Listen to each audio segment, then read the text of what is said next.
नमस्कार।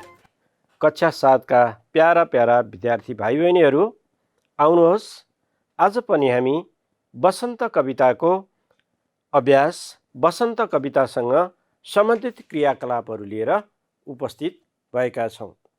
त विद्यार्थी भाइ बहिनीहरूले यसभन्दा अघिल्लो कक्षामा वसन्त कविताका सम्बन्धमा धेरै छलफलहरू गरिसकेका छौँ। वसन्त कविता लेखनाथ पौड्यालद्वारा लेखिएको अत्यन्त प्रकृतिको मनमोहक वर्णन गरिएको कविता हो। यस कविताले कविले आफ्ना महत्त्वपूर्ण सारगर्भित वसन्तका सन्दर्भमा प्रस्तुत विचारहरूलाई कलात्मक ढङ्गले प्रस्तुत गरेका छन्। त हामीले यो कलात्मक ढङ्गबाट वसन्तका सन्दर्भमा, वसन्त ऋतुका सन्दर्भमा, वसन्त ऋतुमा आउने परिवर्तनका सन्दर्भमा धेरै कुराहरू बुझिसकेका छौँ। अब हामी आजको क्रियाकलापमा चाहिँ पहिलो क्रियाकलापमा त विद्यार्थी भाइ बहिनीहरूलाई थाहै छ, आज हामी वसन्त कविता वाचन गर्छौँ। यसभन्दा अघि हामीले वाचन गर्ने तरिका, लयका कुराहरू सिकिसकेका छौँ। त अब आज चाहिँ तपाईहरूले वाचन गर्ने कला पनि सिकिसक्नु भएको छ। तैपनि आज हामी यो कविताको मिठो वाचनबाट सुरु गर्दैछौँ आजको क्रियाकलाप। ल, म पनि वाचन गर्छु, तपाईहरू पनि वाचन गर्नुहोस् है त। अर्थात् तपाईहरूले योभन्दा अगाडिका क्रियाकलापबाट जुन कविता वाचन गर्ने सिप हासिल गर्नुभएको थियो त्यो कस्तो रहेछ आज हामी बुझ्छौँ पनि है त। ऋतु हुन् अरु पाँचौटा, वसन्त ऋतु राज हो, लोक गौरवले भर्नु यसैको मुख्य काज हो। पृथ्वी सुगारङ्गी पिपिराहरूले गरी, हरियो रेशमी सारी लाएकी प्रमदासरी। पृथ्वीको दिव्य सौन्दर्य नहटाएर पट्ट भई, फुटी बाहिर निस्क्यो कि पुष्पका रूपमा सबै। ल, तपाईहरूले यो कवितालाई वाचन गर्नुभयो।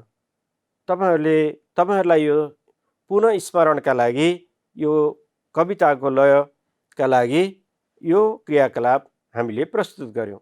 अब यसभन्दा पछाडि अब हामी अर्को क्रियाकलापतिर लाग्छौँ।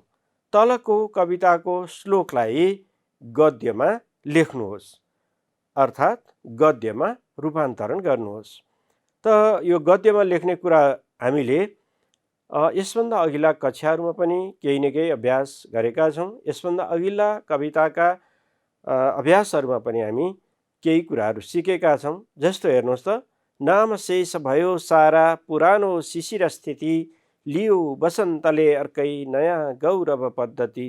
यो कवितालाई गद्यमा रूपान्तरण गर्दा यहाँ तल नमुना पनि तपाईहरूले हेरिसक्नु भएको छ, प्रस्तुत गरिसकेका छौँ हामीले।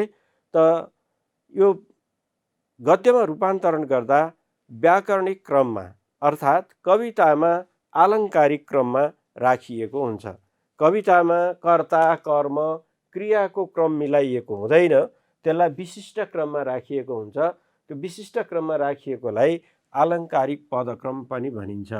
यो आलङ्कारिक अर्थात् कविताहरूमा आलङ्कारिक पदक्रमको प्रयोग भएको हुन्छ। अब सामान्य बोलीचाली र सामान्य गद्यमा भने व्याकरणिक पदक्रम अर्थात् सामान्य पदक्रममा राखिएको हुन्छ। कर्ता, कर्म, क्रिया आदिको क्रममा राखिएको हुन्छ। अब यो चाहिँ भयो आलङ्कारिक पदक्रम र सामान्य पदक्रमको कुरा। यो गद्यमा रूपान्तरण गर्नुहोस् भन्ने चाहिँ सामान्य पदक्रमको क्रममा ल्याउने कुरा हो। जस्तै हेर्नुहोस् त, नाम शेष भयो सारा पुरानो शिशिर स्थिति। अब यसलाई सामान्य पदक्रममा राख्दा शिशिरको सारा पुरानो स्थितिको नाम शेष भयो भनेर यसरी राख्न सकिन्छ। यो चाहिँ सामान्य पदक्रम हो। अर्थात् यही सामान्य पदक्रमलाई नै गद्यमा लेख्ने, गद्यमा रूपान्तरण गर्ने तरिका हो। त्यस्तै अर्को हरफमा हेर्नुहोस् त, लियो वसन्तले अर्कै नयाँ गौरव पद्धति। अब यसलाई वसन्तले अर्कै नयाँ गौरव पद्धति लियो भन्नलाई कविले कलात्मक ढङ्गमा लयमा आबद्ध गर्न, छन्दमा आबद्ध गर्न, छन्दोबद्ध बनाउनका लागि कविले यसरी यो पदक्रमलाई छोडेर, सामान्य पदक्रमलाई छोडेर विशिष्ट पदक्रममा कवितामा प्रस्तुत गरेका छन्। त यो विशिष्ट पदक्रमलाई अर्को शब्दमा आलङ्कारिक पदक्रम पनि भनिन्छ। र अन्य यस्तै गरी यो चाहिँ नमुनाका लागि तपाईहरूलाई एउटा अभ्यास दिइयो। यस्तै गरी तपाईँहरूले अन्य कविताका अन्य श्लोकहरूलाई पनि यस्तै गरी सामान्य पदक्रममा ल्याउनु भयो भने कविताको अर्थबोध गर्न पनि सजिलो हुन्छ। अर्थात् कविताको अर्थबोध गर्ने एउटा सामान्य उपाय, सामान्य सजिलो तरिका चाहिँ यो सामान्य पदक्रममा ल्याउने तरिका पनि हो। अब हेर्नुहोस् त, यसै आधारमा तपाईँहरू अन्य श्लोकको पनि यसै गरी सामान्य पदक्रममा रूपान्तरण गर्नुहोस्, गद्यमा लेख्ने अभ्यास गर्नुहोस् है त। अब हामी अर्को क्रियाकलापतिर लाग्छौँ। ल, अघि भने जस्तै अब यो श्लोकलाई यसै गरी सामान्य पदक्रममा ल्याउन सकिन्छ। हेर्नुहोस् त, सारा वन बगैँचामा सजाएको छ आसन, ऋतुराज उतैबाट गर्छ त्यो शुभ शासन। हेर्नुहोस् त, सारा वन बगैँचामा सजाएको छ आसन। सारा वन बगैँचामा आसन सजाएको छ। कसले? हो, ऋतुराजले, अर्थात् वसन्तले। वसन्त ऋतुले सारा वन बगैँचामा आफ्नो आसन सजाएको छ। यसरी यसलाई चाहिँ हामी सामान्य पदक्रममा ल्याउन सक्छौँ। त्यस्तै गरी हेर्नुहोस् त, ऋतुराज उतैबाट गर्छ त्यो शुभ शासन। त्यो भनेको ऋतुराज, त्यो ऋतुराज उतैबाट शुभ शासन गर्छ। यसरी हामी सामान्य पदक्रममा ल्याउन सक्छौँ। हेर्नुहोस् त, कविताको अर्थलाई बोध भएन त? कविताको अर्थ लागेन त? कविताको अर्थ लाउन पनि यसरी सजिलो हुँदो रहेछ, होइन? अर्थात् कविता विशिष्ट पदक्रममा लेखिएको हुँदो रहेछ, आलङ्कारिक पदक्रममा लेखिएको हुँदो रहेछ। अनि यो विशिष्ट पदक्रममा लेखिएको कविताको कर्ता, कर्म, क्रिया फरक फरक ठाउँमा अथवा क्रमशः नरहने हुँदाखेरि अर्थ चाहिँ खजमजिएको जस्तो, अर्थ लगाउन गाह्रो भएको जस्तो महसुस गर्छौँ। किनभने हामी सामान्य पदक्रममा अभ्यस्त भएका छौँ। सामान्य पदक्रमका वाक्यहरूमा हाम्रो बानी परेको छ। यसो विशिष्ट पदक्रममा हाम्रो बानी नपरेको हुनसक्छ। त्यसैले यस्ता विशिष्ट पदक्रमका श्लोकहरूलाई, भनाइहरूलाई, पदक्रमहरूलाई सामान्य पदक्रममा ल्यायो भने अर्थ बुझ्न सजिलो हुन्छ, होइन त? हेर्नुहोस् त, अब सारा वन बगैँचामा आसन जमाएको छ। ऋतुराज वसन्तले सारा वन बगैँचामा आसन सजाएको छ। अब भन्नुको अर्थ के? जताततै वसन्तको उपस्थिति छ, हरियाली छ। चित्रले पनि हेर्नुहोस् न, कस्तो मनमोहक चित्र देखिन्छ। चित्रमा पनि वसन्त ऋतुले आसन जमाएको दृश्य चाहिँ देख्न सकिन्छ। त्यसै गरी अब यहाँ ऋतुराज उतैबाट गर्छ त्यो शुभ शासन। त्यो ऋतुराज उतैबाट शुभ शासन गर्छ, लोकमा कल्याणका कामहरू गर्छ, लोकमा आनन्द दिने काम गर्छ, होइन? शासनको काम भनेको के हो त? लोकलाई आनन्द बर्साउने, लोकको कल्याणको काम गर्ने, लोकको हितको काम गर्ने। त्यसै गरी ऋतुराजले, वसन्त ऋतुले शासन गरेर लोकमा आनन्दको अवस्था पैदा गरेको छ, होइन त? ल, यसरी हामी कविताका क्रमहरूलाई सामान्य पदक्रममा, गद्यमा रूपान्तरण गर्न सक्छौँ। अब त्यसो भए तपाईँहरूले यो कविता राम्रोसँग बुझिसक्नु भएको छ, कविताका कुराहरूलाई केलाउन जान्ने भइसक्नु भएको छ। अब यहाँ केही प्रश्नहरू छन्। ती प्रश्नहरूमा आधारित रहेर यी प्रश्नहरूको जवाफ पनि खोजौँ है त। ल, हेर्नुहोस् त, ऋतुराज उतैबाट गर्छ त्यो शुभ शासन भन्ने प्रसङ्ग कविताको कुन हरफमा छ? ल भन्नुहोस् त, ल खोज्नुहोस् त, कुन हरफमा छ? हो, कविताको 10औं श्लोकको 10औं हरफमा छ, होइन त? कविताको श्लोकको 10औं हरफमा छ। अब त्यस्तै गरी हेर्नुहोस् अर्को प्रश्नको जवाफ पनि खोज्नुहोस् है। पृथ्वी छिन् सुगा रङ्गी भन्नुको तात्पर्य के हो? सुगा कुन रङ्गको हुन्छ? ल भन्नुहोस् त। सुगा हरियो रङ्गको हुन्छ। ऋतुराज वसन्तको विशेषता पनि के हो? हरियोपन हो। चारैतिर अर्थात् सबैतिर हरियाली छाउनु हो। प्रकृतिमा हरियाली छाउनु हो। प्रकृति पुष्पमय हुनु हो। प्रकृति सुगन्धमय हुनु हो, होइन त? हो, त्यसलाई त्यसो भनिएको छ। अब यसलाई छोटो कसरी लेख्न सकिन्छ? पृथ्वी छिन् सुगा रङ्गी भन्नुको तात्पर्य के? वसन्त ऋतुमा डाँडा पाखा चौरमा पलाएका पुष्प पालुवाले अथवा पालुवाहरूले नवमञ्जरीहरूले पृथ्वीमा हरियाली छाएको छ भनिएको हो, होइन त? पृथ्वी चाहिँ सुगा रङ्गी भन्नुको तात्पर्य के हो त? सुगाको रङ्गको छ भने डाँडा पाखा चौरमा जताततै हरियाली छाएको छ, हरियोपन बढेको छ, आनन्दीपन बढेको छ, पुष्पको सुगन्धीपन बढेको छ, होइन? ल अब त्यस्तै गरी अर्को प्रश्नको जवाफ है, खोज्नुहोस् है त। वसन्त ऋतुमा कस्ता फुल फुल्छन्? ल भन्नुहोस् त। कस्ता कस्ता फुल तपाईँहरूले देख्नु भएको छ, अन्दाज गर्नुभएको छ, होइन? ल वसन्त ऋतुमा अनेक रूप र रङ्गका फुल फुल्छन्। अनेक रङ्गका फुलहरू फुल्छन्। अनेक रूपका, अनेक आकारका, अनेक प्रकारका फुलहरू चाहिँ फुल्ने गर्छन्। अब त्यस्तै हेर्नुहोस् त। अब हामीले भर्खरै भन्यौँ पृथ्वी छिन् सुगा रङ्गी। यो कविताको पनि हामीले यो प्रश्नको पनि जवाफ दिइसक्यौँ। वसन्तको उदयपछि लोकको कस्तो अवस्था देखियो? वसन्तको उदयपछि लोकको अवस्था हो सानन्द देखियो, होइन? अब यसको चाहिँ तपाईँहरूलाई नै प्रश्नको जवाफ दिन भन्छु है। वसन्तको उदयपछि लोकको अवस्था कस्तो देखियो त? हो, लोकको अवस्था हरियाली देखियो, सबैतिर आनन्द देखियो, होइन? प्रकृतिमा हरियाली छ भने लोकमा चाहिँ वसन्तको शासनले गर्दा आनन्द भएको, कल्याणकारी भएको त्यो शुभ अवस्था, राम्रो अवस्था छ भन्ने चाहिँ देखियो, होइन त? 6वटा ऋतुका नामहरू के हुन्? ल भन्नुहोस् त।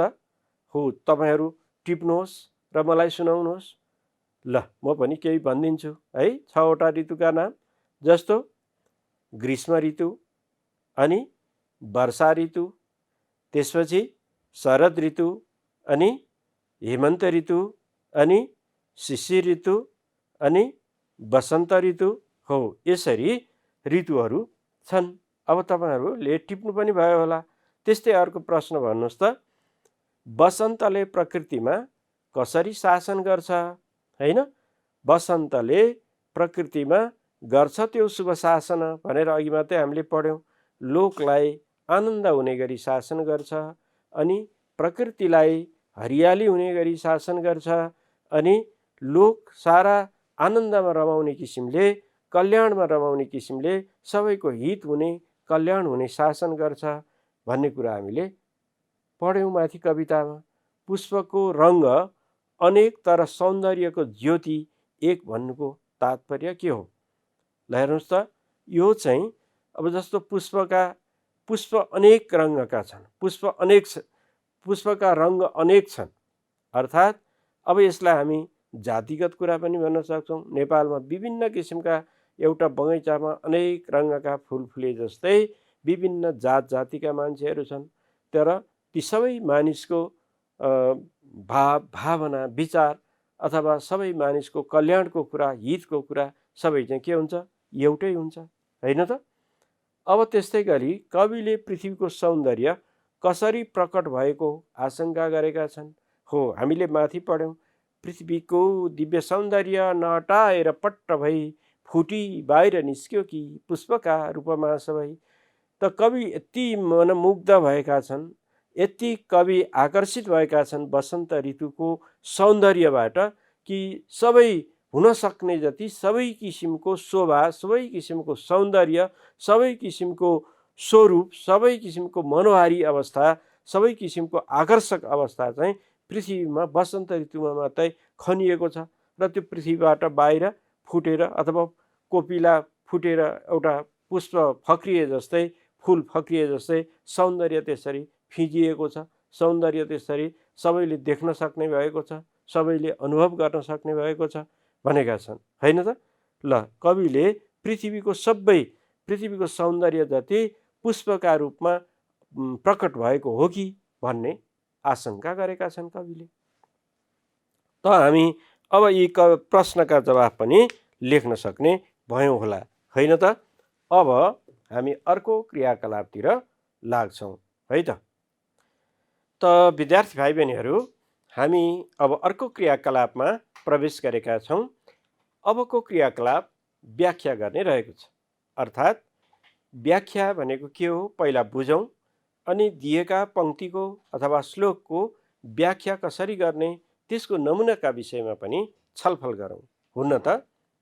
ल, अब हेर्नुहोस् त, यहाँ व्याख्या हामीले यसभन्दा अघिल्ला पाठहरूमा पनि लगभग सिकिसकेका छौँ। यहाँ म स्मरणका लागि, पुनः स्मरणका लागि केही संक्षेपमा कुराहरू राख्छु। जस्तो हेर्नुहोस् त, व्याख्या भनेको के हो त? व्याख्या भनेको विस्तारित रूप हो। अर्थात् कुनै पनि भनाइको, कुनै श्लोकको, कुनै कविताका पङ्क्तिहरूको भनाइ हुन्छ, आशय हुन्छ, मर्म हुन्छ, भाव हुन्छ, विचार हुन्छ। ती कुराहरूलाई कवितामा सूत्रबद्ध गरिएको हुन्छ। त्यसलाई बुझ्नका लागि जब हामी त्यसको व्याख्या गर्छौँ, जब त्यसको विस्तारित रूप प्रस्तुत गर्छौँ, त्यसैलाई नै हामी व्याख्या भन्ने गर्छौँ। अर्थात् कवितामा अथवा कुनै पनि महत्त्वपूर्ण भनाइहरूमा त्यो भनाइको मर्मभित्र लुकेर रहेको हुन्छ। आशय वा भाव सूत्रबद्ध रूपमा रहेको हुन्छ, संक्षेपमा रहेको हुन्छ। त्यो संक्षेपमा रहेको विषयवस्तुलाई विस्तार गर्नु, त्यो संक्षेपमा रहेको विषयवस्तुलाई खुलस्त पार्नु, त्यो संक्षेपमा रहेको विषयवस्तुको मर्म वा आशय प्रष्ट पार्नु, उदाहरणसहित त्यसलाई विस्तृत रूपमा राख्नु नै के हो? व्याख्या हो। त यसरी हामी व्याख्या गर्छौँ। व्याख्या भनेको कुरा बुझिसक्नुभयो। व्याख्या भनेको कुनै एउटा छोटो भनाइलाई, महत्त्वपूर्ण भनाइलाई, सारगर्भित भनाइलाई, सूत्रबद्ध भनाइलाई स्पष्टसँग सबैले बुझिने गरी प्रस्तुत गर्नु, त्यसको विस्तार गर्नु, त्यसको वर्णन गर्नु चाहिँ व्याख्या हो। तब व्याख्या सामान्यतया हामी 3 चरणमा लेख्ने गर्छौँ। पहिलो चरणमा प्रस्तुत कविताका अथवा प्रस्तुत हरफहरूका महत्त्वपूर्ण अंशको संक्षेपमा सङ्केत, त्यसले भन्न खोजेको कुरा के हो त्यो सङ्केत गर्छौँ। त्यसपछि गएर दोस्रो चरणमा गएर त्यसको व्याख्या गर्छौँ। त्यसको मर्म, भाव, विचार, आशयलाई प्रष्ट हुने गरी विवरण, प्रष्ट हुने विवरण प्रस्तुत गर्छौँ।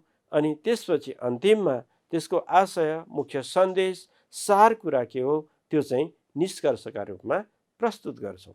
यसरी तयार गरिने क्रम, त्यसरी तयार गरिने रचना नै के हो? व्याख्या हो। ल, अब हेर्नुहोस् त, यहाँ दिएका श्लोकहरूको, यो श्लोकको चाहिँ अब हामीले आशय अथवा व्याख्या गर्नुपर्ने छ। जस्तै पृथ्वीको दिव्य सौन्दर्य नटाएर पट्ट भई फुटी बाहिर निस्क्यो कि पुष्पका रूपमा सबै। म यहाँ एउटा नमुना छ, यो नमुनालाई वाचन गर्छु। तपाईँहरूले पनि यस्तै नमुना लेख्नु भएको होला, नलेख्नु भएको भए पनि लेख्नुहोस् है त। जस्तै प्रस्तुत कविताको श्लोक लेखनाथ पौड्यालद्वारा लेखिएको वसन्त कविताबाट झिकिएको हो। कविले यस कवितामा वसन्त ऋतुको वर्णन गरेका छन्। वसन्त ऋतुमा पृथ्वीमा दिव्य सौन्दर्य झल्किने तथ्य कविले प्रस्तुत गरेका छन्।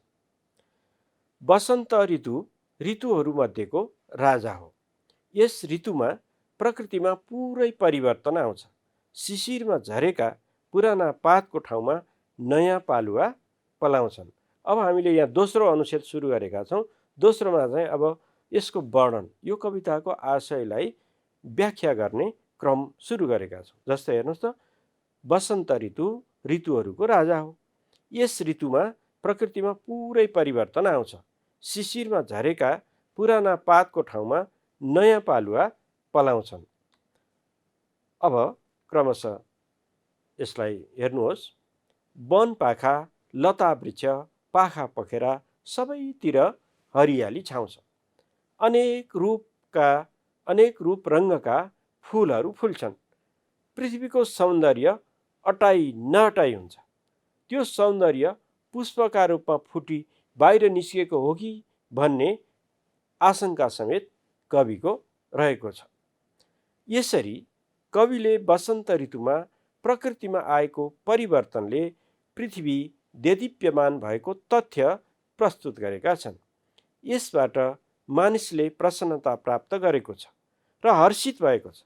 सरल भाषा शैलीमा गहन तथ्य प्रस्तुत गर्न कवि सफल भएका छन्। यसरी सामान्यतया एउटा नमुना मैले प्रस्तुत गरेँ। यसरी कुनै पनि कविताको आशय भाव स्पष्ट पार्न सकिन्छ। तपाईहरू पनि अन्य कविताका श्लोकको, अन्य कविताका पङ्क्तिहरूको, हरफहरूको यस्तै गरी व्याख्या गर्ने, विवेचना गर्ने अभ्यास गर्नुहोस्। ल, त्यसका लागि हेर्नुहोस् त, अर्को एउटा व्याख्याका लागि पङ्क्ति प्रस्तुत गरिएको छ। प्रत्येक पुष्पको रूप रेखा रङ्ग अनेक छ, तर सौन्दर्यको ज्योति उनमा भित्र एक छ। ल, यस्तै गरी ल तपाईहरूले पनि व्याख्या गर्नुहोस् है त। यहाँ चाहिँ प्रकृति नवमञ्जरीले झपक्क ढाकेको र ढकमक्क फुलले भरिएको, अनेक रङ्ग जातिका फुलले रङ्गीन देखिन्छ। प्रकृति अनेक रङ्ग देखिए पनि अनेकताभित्र एकता छ। नेपाली मन र पनमा हार्दिकता छ। यो यसको मुख्य आशय हो। यस्तै गरी यहाँ सुरुको अनुच्छेद, बिचमा पनि व्याख्या, विस्तृत वर्णन गर्नुपर्ने कुराहरू छोडिएको छ। मैले सङ्केतका लागि केही कुराहरू अर्थबोध भयो भने कविताको व्याख्या गर्न सकिन्छ भन्ने आशयले यो छोटो कुराहरू प्रस्तुत गरेँ। तपाईहरू यसलाई पुरा गर्नुहोस् है। अब त्यस्तै गरी हेर्नुहोस् त, अब कविताबाट हामीले धेरै किसिमका कोणहरूबाट अभ्यास गर्न सिक्यौँ भने हाम्रो भाषा पनि राम्रो बन्न सक्छ। अनि हामीले त्यसलाई केलाएर हेर्ने, अनि त्यसका अर्थहरू बुझ्ने, अनि प्रश्नहरू बनाउन सक्ने, प्रश्नको जवाब दिन सक्ने सबै कुराहरू चाहिँ हामी सिक्नुपर्ने हुन्छ। त्यो सबै कुरा सिकिसकेपछि मात्रै कविता चाहिँ राम्रोसँग बोध भयो भन्ने बुझ्न सकिन्छ। अब तलको कवितांशबाट 3वटा प्रश्न बनाउनुहोस्। ल हेर्नुहोस् त, यहाँ प्रश्न बनाउने अभ्यास गरौँ। अब प्रश्न यही छ, अघि हामीले व्याख्या गर्दाखेरि पनि यी हरफहरूको व्याख्या गरेका छौँ। यो पङ्क्ति, यो श्लोकको चाहिँ व्याख्या गरेका छौँ, अर्थ बुझिसक्नु भएछ। अब यसबाट प्रश्न बनाउने अभ्यास गर्नुहोस् त। जस्तै, पृथ्वीको दिव्य सौन्दर्य नअटाएर पट्ट भई फुटी बाहिर निस्क्यो कि पुष्पका रूपमा सबै। ल, अब यसलाई हामी प्रश्न बनाउने अभ्यास गर्छौँ है त। ल, प्रश्न बनाउनुहोस् त। ल, मैले पनि प्रश्न बनाएको छु। पहिलो प्रश्न छ, कविले कवितामा के को वर्णन गरेका छन्? ल, यस्तै एउटा प्रश्न हुनसक्छ। अब दोस्रो प्रश्न के हुनसक्छ? हो, पृथ्वीको दिव्य सौन्दर्य के का रूपमा बाहिर निस्किएको छ? दोस्रो प्रश्न हुनसक्छ। त्यस्तै तपाईँले पनि अर्को तेस्रो प्रश्न बनाइसक्नु भएको छ, कविले कस्तो आशंका गरेका छन्? ल, यसरी 3वटा प्रश्नहरू बनाउन सकिन्छ।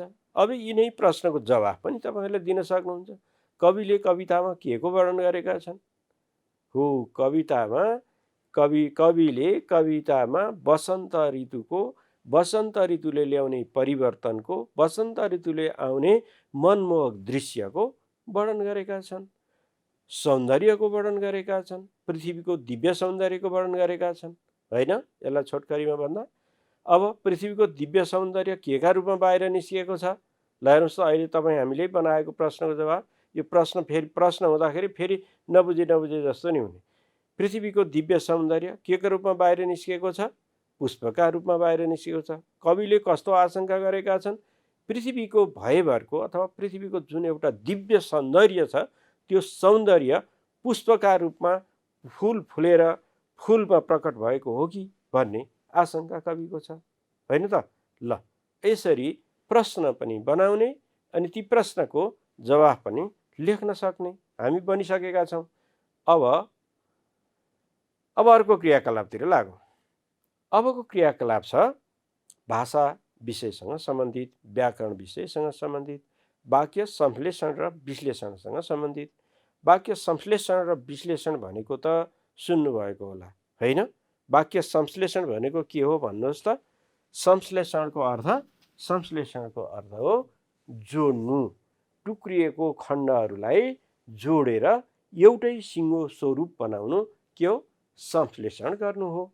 त दुई वा दुईभन्दा बढी ससाना वाक्यहरूलाई जोडेर एउटै सिङ्गो वाक्य बनाउने कामलाई नै हामी के भन्छौँ? वाक्य संश्लेषण भन्ने गर्छौँ। त वाक्य संश्लेषण गर्दा हामीले के गर्नुपर्छ? साना साना वाक्यहरूलाई जोडेर एउटै वाक्य बनाउन सकिन्छ। यो वाक्य जोड्ने तरिकाहरू विभिन्न किसिमका छन्। एउटा चाहिँ सरल वाक्यहरूलाई, ससाना सरल वाक्यलाई सरल वाक्यमै पनि जोड्न सकिन्छ। ससाना सरल वाक्यहरूलाई मिश्र वा संयुक्त वाक्यमा पनि जोड्न सकिन्छ। अब एउटा अभ्यास गरी हेरौँ है त। जस्तो हेर्नुहोस् त, पानी पर्यो, बाटो हिलो भयो। यो दुईवटा वाक्यलाई एउटै वाक्य बनाइएको छ। जस्तो पानी पर्यो, बाटो हिलो भयो। पानी परेर बाटो हिलो भयो। यहाँ चाहिँ पर्यो क्रियालाई असमापिका क्रिया बदलेर असमापिका क्रियामा राखेर हामीले वाक्य बनाएका छौँ। अब पानी परेर बाटो हिलो भयो, होइन त? अब त्यस्तै गरी अर्को हेर्नुहोस् त, अर्को पनि अभ्यास हेरौँ। मदन बिरामी भयो, ऊ विद्यालय गएन। मदन बिरामी भएकाले विद्यालय गएन। माथि ए र थप्यौँ, यहाँ एकाले थपेर भएकाले बनायौँ, होइन त? यसरी पनि वाक्य चाहिँ संश्लेषण गर्न सकिँदो रहेछ। अब त्यस्तै गरी हेर्नुहोस् त, आमाले पूजा गर्नुभयो, आमा मन्दिर जानुभयो। आमा पूजा गर्न मन्दिर जानुभयो। गर्न राखेर पनि यहाँ चाहिँ वाक्य जोड्न सक्यौँ। त्यस्तै अर्को हेर्नुहोस् त, म तिम्रो घरमा आएँ, तिमी घरमा थिएनौ। म तिम्रो घरमा आउँदा तिमी थिएनौ। यसरी जोड्न सकियो।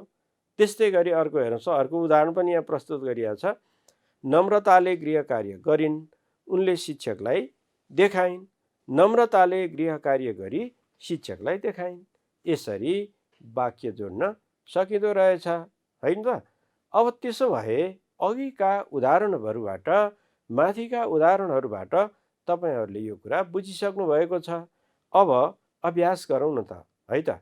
ल हेर्नुहोस् त, उमेशले धेरै परिश्रम गर्यो, ऊ सफल भयो। यहाँ गरेकाले, उमेशले धेरै परिश्रम गरेकाले सफल भयो छ, होइन त? अब त्यस्तै अर्को पनि हेर्नुहोस् है। वनमा काफल पाक्यो, चरा रमाउन थाले। वनमा काफल पाकेकाले चरा रमाउन थाले। अब त्यस्तै हेर्नुहोस् है, अरू पनि उदाहरणहरू यहाँ देखाइएका छन्। तपाईँहरू यस्तै गरेर वाक्य चाहिँ जोड्न सक्नुहुन्छ। त संश्लेषण भनेको जोड्ने काम हो। यहाँ पनि यो वाक्य पनि जोडिएको छ। हेर्नुहोस् त, गाउँलेले श्रमदान गरे, गाउँलेले विद्यालय बनाए। गाउँलेले श्रमदान गरेर विद्यालय बनाए। अब यहाँ चाहिँ अर्को, अमृता आज विद्यालय आइन्, अमृताले रमाएर पढिन्। अमृता आज विद्यालय आई, रमाएर पढिन्। हेर्नुहोस् त, आई थपेर चाहिँ जोडिएको छ। यहाँ तपाईँहरूलाई सजिलोको लागि एकैचोटि मैले देखाएको छु। पूर्वमा उज्यालो देखियो, चरा चिरबिर गर्न थाले। पूर्वमा उज्यालो देखिँदा चरा चिरबिर गर्न थाले। ल, अघि त हामीले वाक्य जोड्ने कुरा गऱ्यौँ।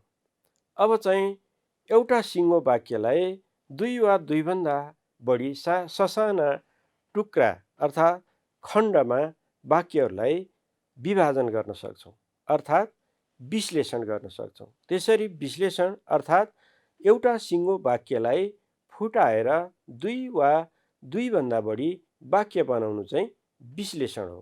त संश्लेषण भनेको जोड्नु हो, विश्लेषण भनेको चाहिँ टुक्र्याउनु हो। हेर्नुहोस् त, अब यहाँ विश्लेषणका केही नमुनाहरू छन्। जस्तै किसानले परिश्रम गरे तर धेरै धान फलेन। किसानले परिश्रम गरे, किसानको धेरै धान फलेन। अब त्यस्तै गरी जब साहनाले विज्ञान पढिन् तब उनी वैज्ञानिक बनिन्। यहाँ तब र जबले जोडेको छ।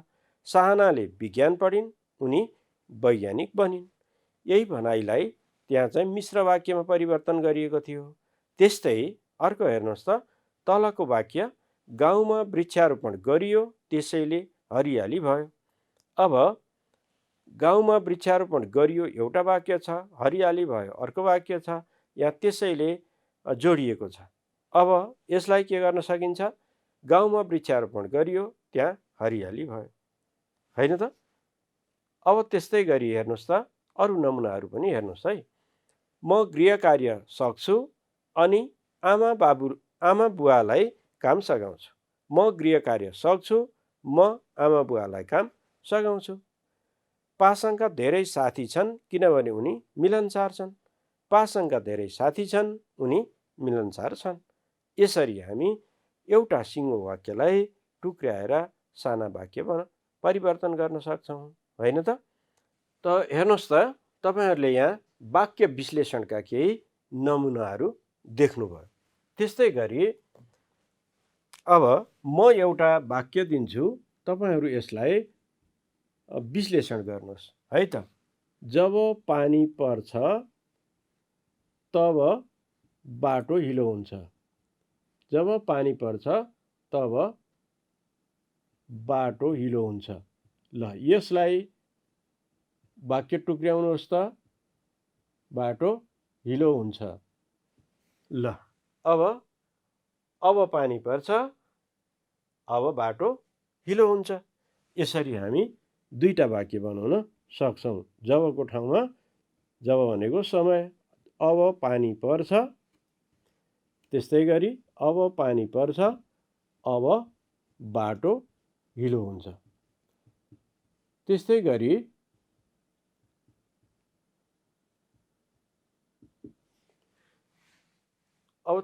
हेर्नुहोस् त, परीक्षा भएकाले